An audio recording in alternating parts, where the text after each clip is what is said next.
Have you ever been told that you need to stretch and lengthen your psoas for your front side or anterior hip pain? You might have tried various different stretches and received very temporary relief, but then later on that evening, that day, you started developing worsening symptoms. You actually think that stretching may actually be making your symptoms worse, because it commonly does. Now, if you've Googled or looked anywhere online of different muscles or structures in the front of the hip, two common ones that you'll find are the rectus femoris and the psoas. Both run through the front of the hip. And again, many people are told that they need to be stretching this area. So let me relate this problem to a different area in the body up at your shoulder. So if we look at the shoulder and I start to extend my arm backwards, you can notice that the shoulder will roll and jut forward, and that's going to put a lot of pressure through the bicep tendon as it runs through the front side of the shoulder here. It doesn't necessarily make this position bad or inherently problematic, but if I hang out in this position all day long or I lift in this position all day long, then the front of my shoulder can get a little bit cranky because this tendon is placed on stretch 24/7. So we see this issue all the time with people who do a bunch of different bench presses, push-ups, rows, and things that sort of put a lot of pressure to the front side of the shoulder joint. Is I can take my arm back and let the shoulder joint roll forward, or I can take my arm back and take the shoulder back with me. Which do you think puts more pressure in the front of the shoulder? This position or this position? This is going to put a lot more pressure in the front of the shoulder than that would.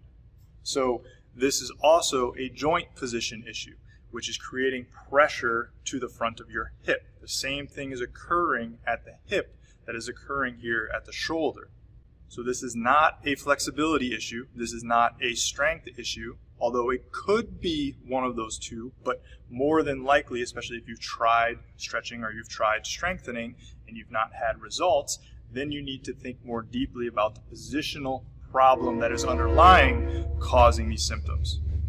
Do things that are going to sit the femur further back in the socket and create a posterior glide of the femur as instead of an anterior glide of the femur. Taking it back to the shoulder, we won't want an anterior glide of the shoulder, we want a posterior glide of the shoulder as you extend. So teach your body how to sit the femur back into its socket and then rotate in either direction. And avoid things that thrust your hips forward and thrust your femur forward and puts an excessive amount of pressure into the anterior capsule of your hip. So here's a quick program that you can follow along with at home to start having some success with this concept. Now, this isn't a full-blown program. If you'd like my help, you need to email me, greg@sportsrehabexpert.com, and we can get you the full program and we can discuss what it would be like to work together. Now, the first exercise here is exactly what we talked about. Learn to sit the femur back. I'm less concerned about how standing up looks from the RDL, and I'm more concerned about how you shift your hips backwards and get that posterior glide of the femur. A simpler way to work on this at a lower load is down on the ground on hands and knees. Start shifting your butt back. You can even hold a weight to make it a little bit more challenging, but you're going to focus on that bottom third position. This position is the exact same thing as an RDL, just not on your feet.